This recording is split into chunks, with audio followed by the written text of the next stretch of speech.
Sveiki.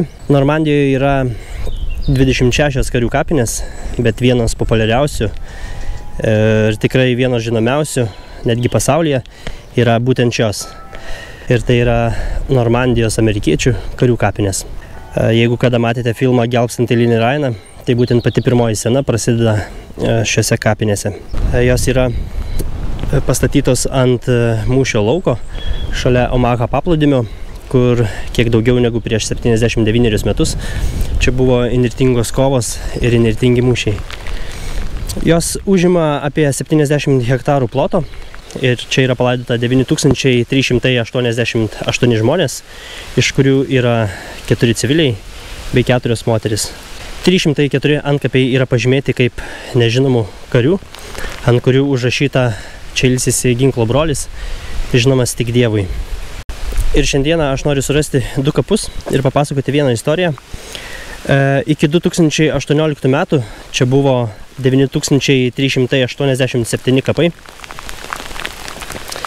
bet 2018 metais, birželio 19 dieną, čia buvo palaidotas 9388 karys ir būtent jų istoriją ir noriu papasakoti.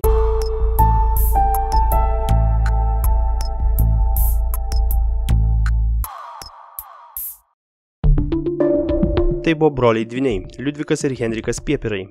Jų tėvai buvo vokiečių imigrantai, iš viso šeimoje buvo 6 vaikai, 3 broliai ir 3 seserys. Kai jiems buvo apie 9 metai, jie persikėlė į mažą miestelį pavadinimu Krestonas, Nebraskoje, kuriame gyveno apie 300 žmonių. Čia jie lankė vietinę valstybinę mokyklą ir 1942 metais ją baigė. Jie buvo pirmieji dvyniai, kurie baigė šią mokyklą. Po mokyklos jie įsidarbino geležinkelio įmonėje. Kadangi jų vyresnis brolis Fredas tuo metu jau tarnavo Jungtinių valstijų laivyne, dvyniai irgi nusprendė stoti į laivyną.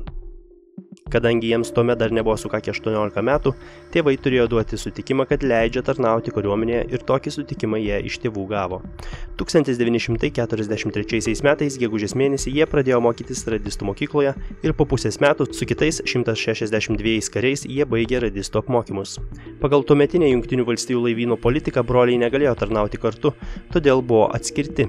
Bet šitokį sprendimą jie apskundė ir paprašė tėvo, kad parašytų prašymą leisti jiems būti kartu. Ir jų tėvas laivyno vadovybei parašė pareikšdamas, kad mano sūnus kartu atėjo į šį pasaulį ir turi teisę kovoti ir mirti kartu. Ir jiems buvo leista tarnybą atlikti kartu. Jų karinė tarnyba vyko desantinėme laive LST 523. Pilnas laivo pavadinimas skambėtų kaip Landing Ship Tank. Nors laivas turėjo pabūklus apsigynimui, tai buvo ne kovinis laivas. Tai buvo laivas skirtas gabenti tankus, sprogmenis ir įvairią karinę techniką. Šio laivo ir kartu dvynių pirmoji kelionė prasidėjo būtent tą dieną, kaip ir išsilaipinimas Normandijoje. Tai yra 1944 metų birželio 6 dieną.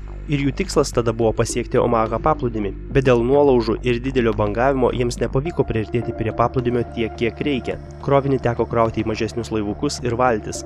Taip nemaža dalis krovinio paskendo krovimo metu.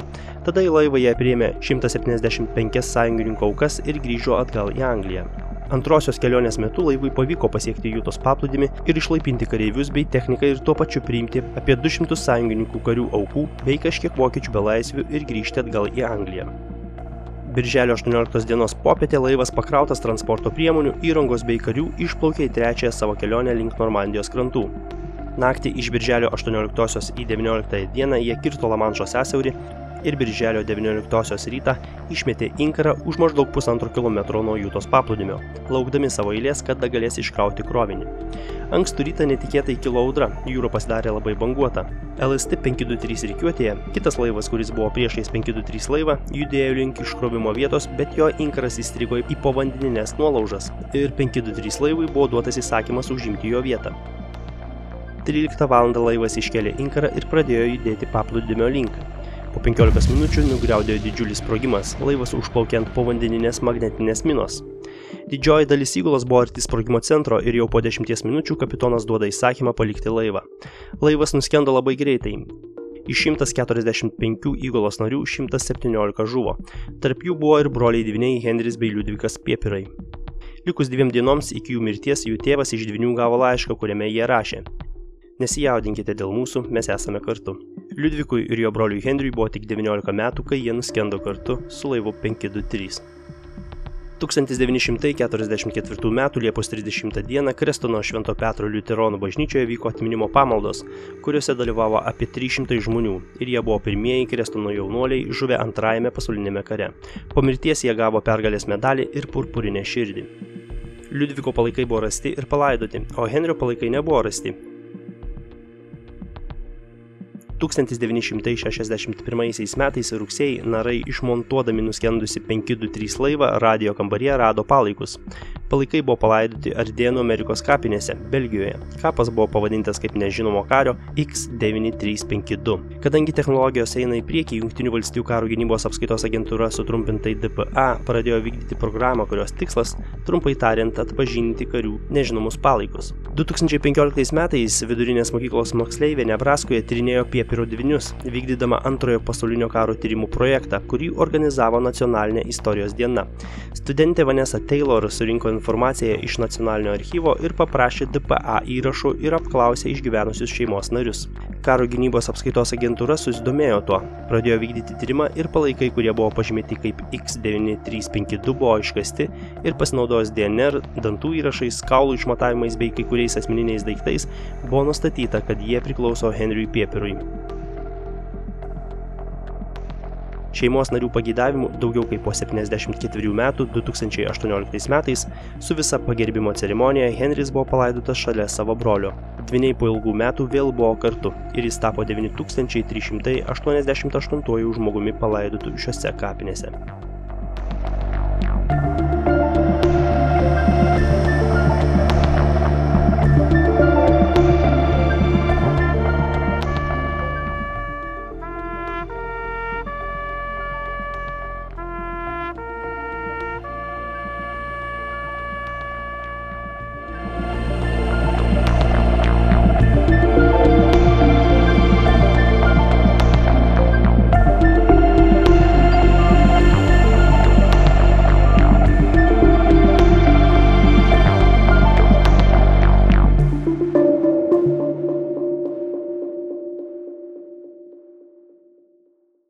Stiprus, bet šiltas Normandijos lietus. Problema yra tame, kad aš prie tų kapų, nors ir norėčiau juos surasti ir galėčiau surasti, bet neįmanoma šiandieną prieiti, nes viskas yra aptverta ir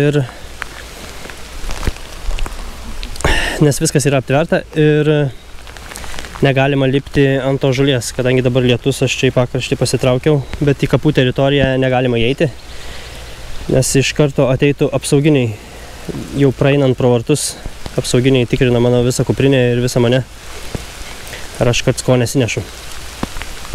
Tai galima tik iš toli galbūt surasti juos, bet abejoju, ar aš surasiu.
Kągi, lietaus kaip nebūtų.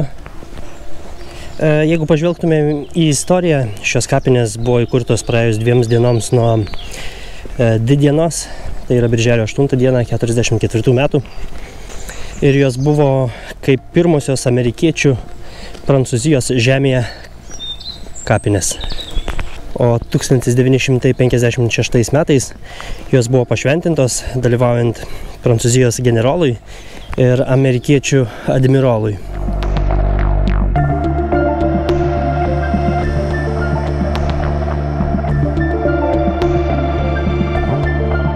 Taip pat čia yra siena, ant kurios surašyti 1557 karių vardai, kurie dingo arba nebuvo surasti operacijos Viešpats, arba kitaip sakant, Overlord metu.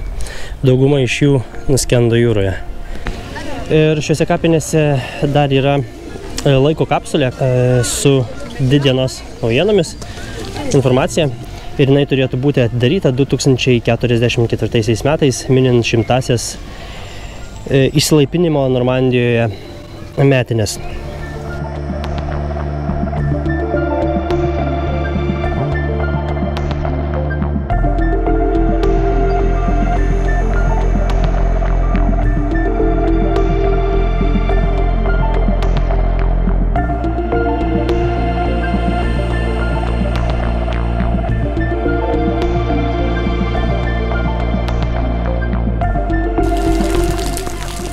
Tai tiek šiam kartui iš lietingosios Normandijos ir susimatysime kitą kartą. Iki.